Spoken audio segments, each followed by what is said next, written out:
네팔의 인구는 3,200만, 영토에 비해서 인구가 많아서 우리나라 70년대처럼 자녀들이 많은 그런 나라였습니다. 힌두교가 80%, 그리고 기독교는 불과 1.5%. 아시아에서 기독교가 이렇게 형편없는 나라는 공산국가 외에는 거의 없는데 우리 네팔이 1.5%, 그러니까 기독교를 거의 찾아볼 수 없는 선교의 사각지대가 네팔이었습니다. 네팔은 이제 산업 구조가 거의 산업은 거의 없고 농업을 기반으로 하는 그런 가장 세계에서 낮은 나라고 세계 순위가 145위라고 할 수가 있습니다.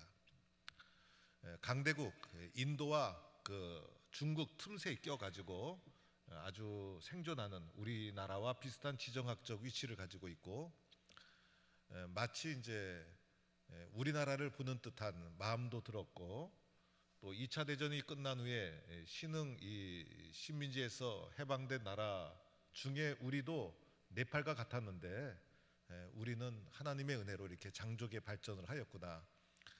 분단이라는 아주 어려운 상황 속에서도 우리나라가 아주 하나님의 특별한 은혜로 많은 발전을 한 축복의 나라구나라는 것을 다시 한번 느끼게 되었습니다. 그 네팔이 위에는 이제 히말라야 산맥이 쫙 가로막고 있어서 히말라야 산맥을 넘어가기 어렵고 남쪽은 이제 평야 농경지대인데 그 남쪽에 붙어 있는 나라가 인도입니다. 그래서 이 나라가 왜 인도에 이렇게 속하지 않았을까? 왜 인도에 함락되지 않고 네팔이라는 나라로 이렇게 유지가 될 수 있었을까? 보니까 이제 인종이 이 몽골 계통의 인종이에요. 그래서 네팔 사람들은 인도 계통의 사람들이 아니라 우리와 같은 이 몽골 계통, 그래서 중국 사람, 한국 사람 비슷한 우리와 비슷한 사람들이 네팔 사람들이었습니다. 그래서 인도와는 합칠 수 없는 그런 민족적인 그런 역사가 있구나라는 것을 또 보게 되었습니다.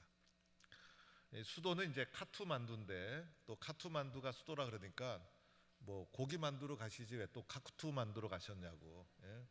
그래서 이 카투만두 수도에서 가장 북쪽에는 오지에 가서 그 농촌 마치 우리나라 60년대 비슷했어요. 그래서 60년대 제가 어릴 적에 아버님이 농촌 목회하셨는데 타임머신을 타고 그 시절로 돌아간 듯한, 그래서 그 농촌의 집이 옛날 60년대 우리가 살던 농촌 집보다 더 허름한, 뭐 장판도 없고 도배지도 없고 진흙으로 이긴 진흙집 속에 살아가고 있는 결손 가족, 아주 이 월드비전에서는 어린이에게 집중을 합니다. 그래서 어린이들의 학습권, 어린이들의 보호, 어린이들이 폭행, 폭력, 또 어린 여자들은 성폭행 이런 거에 보호하기 위해서 월드비전이 굉장히 힘쓰고 있는데 C채널과 함께 그곳에서 가장 빈곤한 아이들을 이틀 동안 같이 생활하고 같이 일을 하고 또 같이 먹고 하면서 제가 자선, 이 궁일의 마음으로 함께 하느라고 고생하다 왔습니다. 여러분 저를 좀 궁일이 여겨주셨으면 좋겠습니다. 저는 그 아이들을 보면서 이 아이들에게도 희망이 있는가, 이 아들이 품고 있는 희망이 뭘까, 이 아들이 어떤 희망을 가지고 살아가고 있는가, 여러 가지 이제 생각과 고민이 마음속에 교차되면서 제가 한 작은 성김과 봉사가 이들에게는 무한한 희망으로 전달이 되어서 아이들이 잘 자랐으면 좋겠다, 이런 희망의 마음을 가졌습니다. 오늘 부활절 이후를 우리는 살아가고 있는데 이 부활의 의미가 우리의 삶에 무슨 의미가 있을까? 부활절이 우리에게 주는 의미가 뭘까? 그리고 부활 이후를 살아가던 초대교회 성도들의 삶은 어땠을까를 생각해 봅니다. 사실 초대교회 성도들의 삶은 네팔에서 살아가고 제가 만났던 사람보다 훨씬 열악했어요. 그것을 이해하는 것은 사실은 불가능해요. 제가 함께 했던 프로듀서하고 카메라 감독하고 얘기를 해보니까 농촌 상황을 전혀 몰라요. 왜냐하면 도시에서 태어난 80년대생이에요. 그래서 과거에 우리나라 농촌 사회에 있었던 얘기를 해보니까 전혀 뭐 딴 세계 얘기하는 것처럼 이해가 안 되는 거예요. 이해가. 그러니 하물며 우리가 여기 앉아서 초대교회 상황을 얘기한다는 게 이해가 되겠습니까, 여러분? 말하니까 듣는 거지 체험이 안 되고 느낌이 없고 이해될 수 없는 거예요. 그러나 그러함에도 불구하고 오늘 한번 말씀으로 돌아가서 우리 초대교회 성도들의 삶의 상황을 한번 살펴보는 거예요. 오늘 1절 말씀, 저는 3절부터 읽었는데 베드로 사도가 성도들에게 편지를 쓰면서 흩어진 나그네, 그죠? 기독교인들을 가리켜 흩어진 나그네 이렇게 용어를 썼어요. 그래서 어디에 흩어졌는가 보니까 오늘 지명이 그대로 나오죠. 본도, 갈라디아, 갑바도기아, 아시아, 비두니아 곳곳에 흩어진 나그네, 이게 기독교인이었어요. 지금의 그 튀르키예 지역 곳곳에 흩어져 우리들은 포항 땅에 뿌리 내려서 집을 짓고 집에서 살고 있지만은 초대교회 성도들은 곳곳에 뿌려진 사람처럼 흩어진 나그네로 살아가고 있었다는 거예요. 사실 우리 인생이 나그네와 같죠, 여러분. 나그네. 그런데 나그네는 정처 없이 목적 없이 살다가 그저 배고프면 먹고, 그리고 잠을 자게 되면 있는 곳에 잠을 자고 정처 없이 떠도는 것이 나그네인데, 우리는 세상의 나그네와 다르죠. 우리의 인생길이 나그네와 같지만은, 그래서 세상의 나그네와 다른 인생의 나그네와 같은 삶을 살아가는 우리들에게, 흩어진 나그네들에게, 그러나 세상의 나그네와 다르기 때문에 우리들의 정체성, 우리들의 본질이 뭔가, 2절에 보니까 하나님 아버지의 미리 하심을 따라 성령이 거룩하게 하심으로 순종함과 예수 그리스도의 핏부림을 얻기 위하여 택하심을 받은 자들, 즉 우리는 예수 그리스도의 십자가의 핏부림으로 택함 받은 자라는 거예요. 나그네는 나그네지만은 정처 없이 목적 없이 사는 나그네가 아니라 핏부림으로 구원받은, 선택받은 나그네가 바로 우리들이라는 거예요. 이런 영적 신분을 가진 나그네가 흩어져서 이제 막 살아가고 있다는 거예요. 왜 이들이 흩어졌을까도 생각해 봤어요. 왜 이들이 흩어졌을까? 이 당시는 AD 60년대, 그래서 로마 황제 중에서도 가장 악한 황제 중에 하나인 네로가 통치하던 시대. 그래서 네로가 이제 로마 시내를 불을 지르고 나서 이 불 지른 이 범인을 갖다가 기독교인에게 뒤집어 씌웠어요. 그래서 로마를 중심으로 해서 로마가 통치하는 전 영역에 기독교 박해가 대규모적으로 일어났어요. 그래서 기독교인들이 살 수가 없는 상황이 오늘 이 시대였어요. 그래서 피하고 흩어지고 이런 상황이 되었던 시대였어요. 또 로마는 우리가 잘 알다시피 다신교적인 사회, 옛날에 교양 도서를 읽었던 그리스 로마 신화를 보면 신들이 얼마나 많아요. 전쟁의 신, 바다의 신, 뭐 해의 신, 달의 신, 산의 신, 사랑의 신, 사업의 신, 뭐 사람들도 종류에 따라서 남자의 신, 여자의 신, 뭐 다 신이에요, 다 신. 그래서 그 신들이, 그리스 로마 신화를 보게 되면 신들의 이야기가 마치 인간의 이야기처럼, 신과 인간이 이 동등하면서도 동등하지 않는 신인 동형이라는 말이 있는데, 그래서 신들의 이야기가 인간의 이야기처럼 기록이 되어 있고, 그리고 인간의 실제적인 삶 속에 그런 신들이 개입되어 있었어요. 그런 다신교적인 사회. 그래서 바다에 나가기 전에는 포세이돈 신에게 제사하고, 결혼하기 전에는 사랑의 신과 언약을 맺고, 장사를 하기 위해서는 장사의 신한테 제사를 드리고, 모든 생활이 신과 밀접하게 관계가 된 거예요. 그런데 기독교인들은 유일신 하나님을 믿고 있으니, 우리 같은 동네에 사는 사람이 뭐 바다에 나갔는데 가서 위로해주기 위해서 갔더니 바다의 신에게 제사를 지내는 거예요. 우리 기독교인이 제사할 수 있습니까? 여호와 하나님을 믿고 있는데 동참할 수가 없는 것이죠.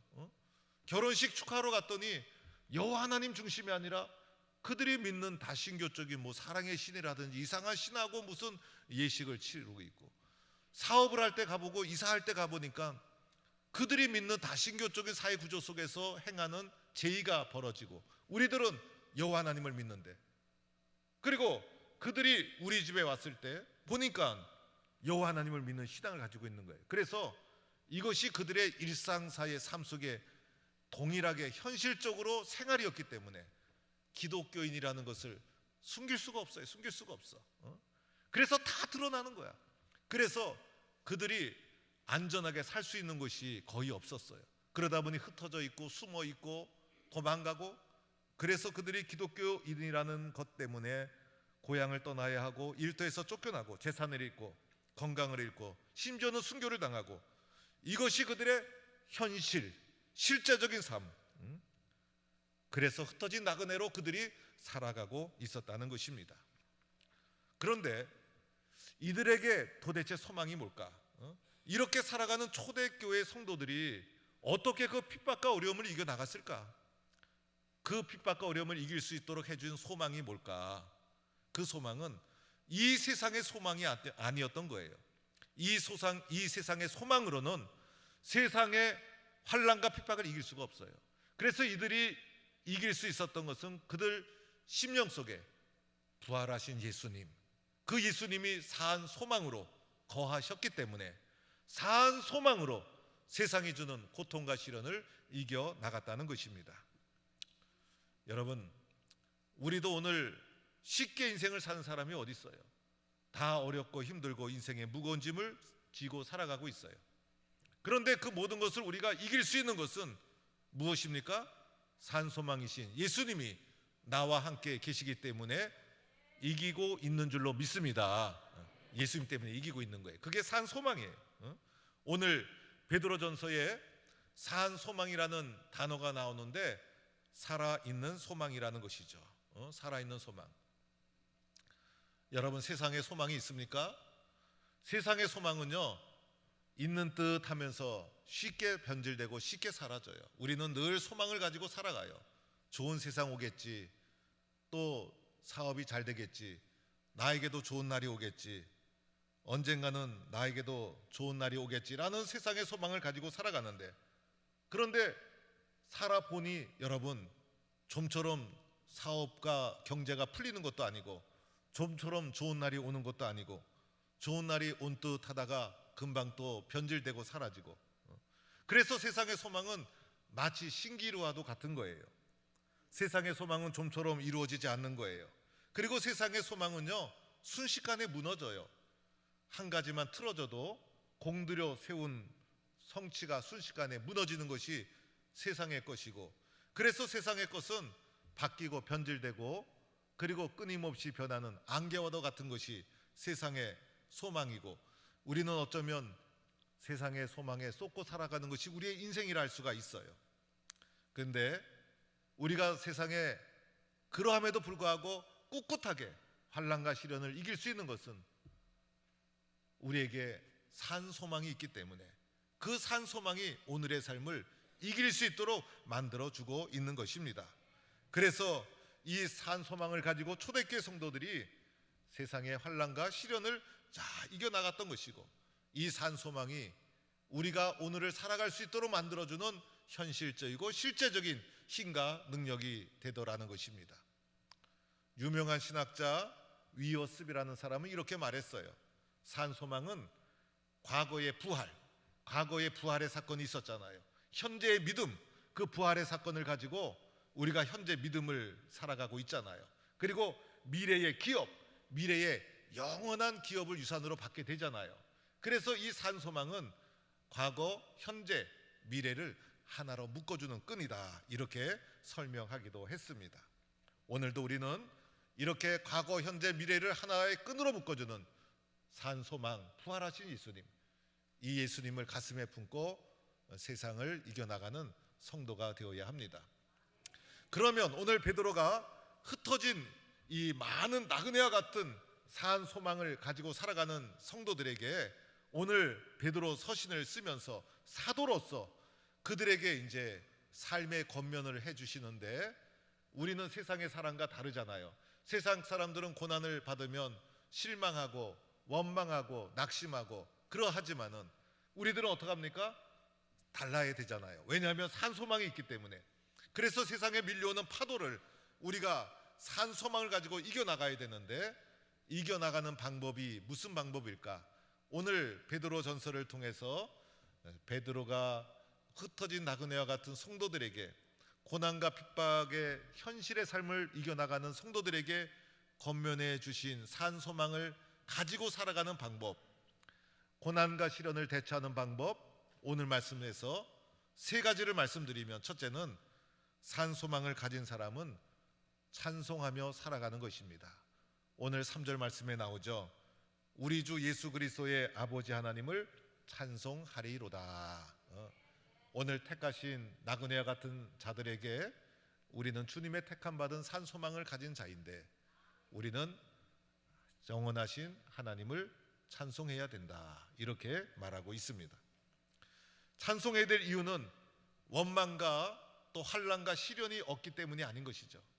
시련과 고난이 있음에도 불구하고 찬송하는 거예요. 우리의 찬송의 뿌리가 현실에 있는 것이 아니라는 거예요. 현실에서는 오늘도 말씀드린 것처럼 핍박과 고난과 여러 가지 시련이 밀려오고 있지만은, 찬송의 근원이 그 현실의 핍박 때문에, 현실의 고난이 찬송의 뿌리가 되는 것이 아닌 것이죠. 찬송의 뿌리는 뭡니까? 우리 속에 있는 산 소망이신 예수님, 그 산 소망이신 예수님이 우리와 함께 계시고, 그 예수님을 통해서 영원한 유업을 기업으로 받은 자이기 때문에 어떤 환경, 어떤 상황 속에서도 하나님을 찬송해야 한다. 그래서 찬송으로 세상을 이기는 산 소망을 가진 사람이 되어야 할 줄로 믿습니다. 찬송하는 자가 세상을 이길 수가 있어요. 그러나 고난과 시련 앞에서 원망, 실망, 절망, 불평, 불만을 하게 되면 우리는 고난과 시련 앞에 쓰러지는 연약한 사람이 되고 맙니다. 그러나 고난이 와도 찬송의 뿌리가 되시는 산 소망이신 예수님이 나와 함께 하시니 찬송을 통해서 이겨나가는 거예요. 바울과 실라가 2차 전도 여행 때 유럽으로 건너가서 복음을 전합니다. 유럽의 첫성 빌립보에서 복음을 전하다가 옥에 갇히게 되었는데, 그 감옥은요, 요즘 교도소 같은 감옥이 아니에요. 깊은 굴 속에 갇힌 거예요. 성지순례 가서 바울이 갇혔던 감옥입니다 라고 해서 보여주는 것 보면 모두가 깊은 땅굴이에요. 깊은 땅굴에 빛도 들어오지 않는 절망 가운데, 어둠 가운데 갇히게 된 거예요. 그 땅굴 감옥에 갇히면 살아서 나올 수도 없어요. 그런 땅굴에 이유 없이 갇히게 되면 포기하고 절망하고 낙심하는 것이 당연한 사람의 마음이에요. 그런데 우리의 찬송의 뿌리는 현실의 환경에 있는 것이 아니죠. 바울과 실라가 깊은 감옥에서 한 것이 무엇이었습니까? 찬송한 것이었어요. 한밤중이었지만은 그 적막을 뚫고 바울과 실라의 찬송이 울려 퍼지기 시작하는데, 그때 바울과 실라가 한 찬송이 성경에 나오지 않아요. 그러나 제가 묵상해 보니 아마 이 찬송 불렀을 것 같아요. 찬송가 370장. 주 안에 있는 나에게 딴 근심 있으랴, 십자가 밑에 나아가 내 짐을 풀었네.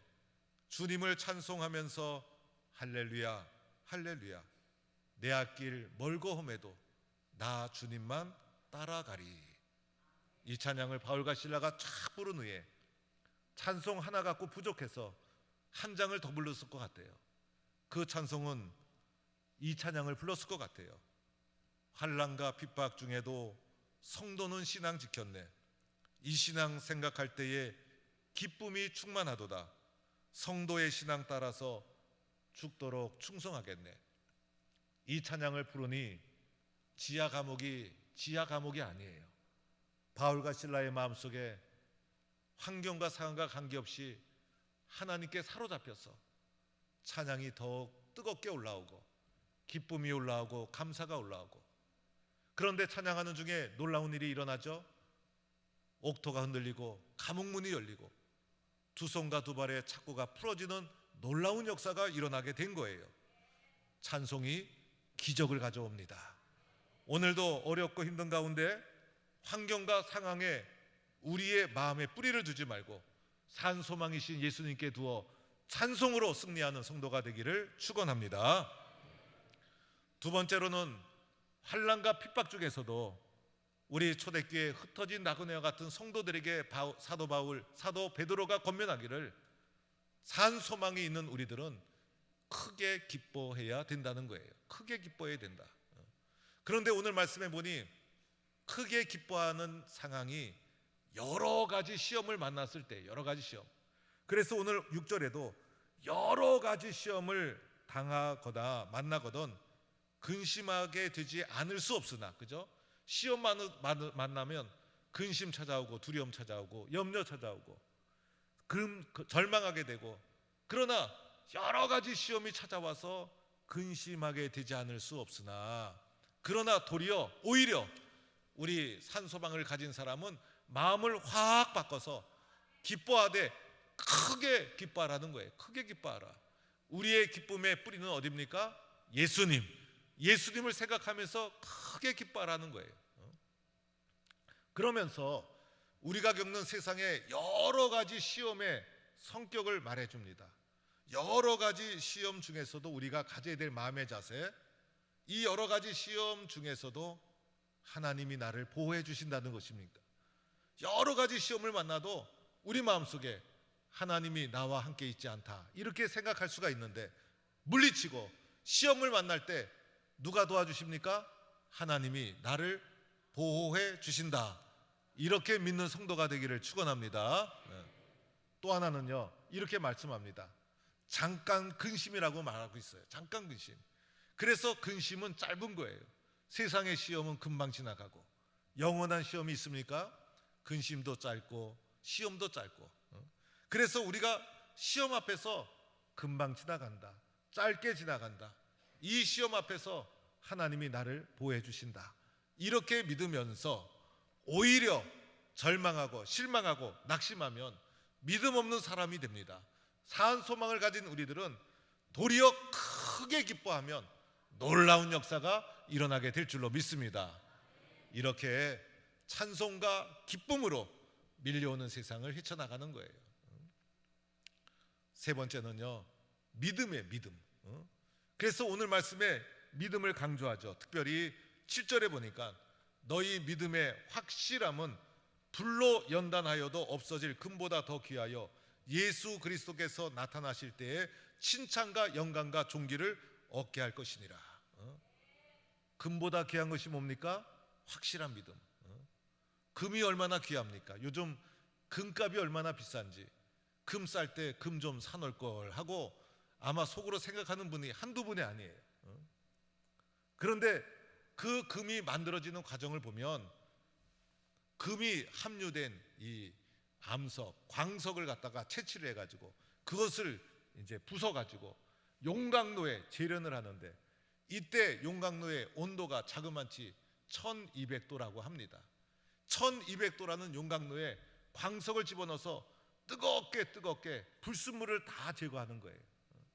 그리고 이 광석도 한 1톤에서 금을 채취하는 것은 0.3g 정도. 그러니 0.3g을 채취하기 위해서 얼마나 많은 불순물이 다 빠져나가야 됩니까? 그래서 1200도로 용광로에 녹여가지고 거기서 추출해낸 것이 순금. 그래서 뜨거운 불로 연단을 받아서 마침내 금을 채취하는데, 우리가 겪는 이 시련은 우리의 믿음을 연단시키는 거예요. 그래서 불로 금을 추출하듯이 시련을 통해서 우리를 연단시켜서 확실한 믿음을 가지게 하는데, 연단받아 가지게 된 이 확실한 믿음은 무엇보다 귀합니까? 금보다 귀하다. 금보다 귀하다. 여러분, 금 쳐다보지 마시고 내 마음속에 확실한 믿음이 있는가, 이걸 쳐다봐야 되는 거예요. 확실한 믿음이 그 금보다 귀하다. 그리고 오늘 말씀 8절에도 이렇게 쓰여져 있죠. 예수를 너희가 보지 못하였으나 사랑하는도다. 이제도 보지 못하나 믿고 말할 수 없는 영광스러운 즐거움으로 기뻐하니 믿음의 결국 곧 영혼의 구원을 받음이라. 예수님 보고 믿습니까? 오늘 초대교회 베드로 사도가 서신 썼을 때도 예수 보고 믿은 사람 없었어요. 예수님 실제로 본 사람도 없고 부활하신 예수님 만난 사람도 없었어요.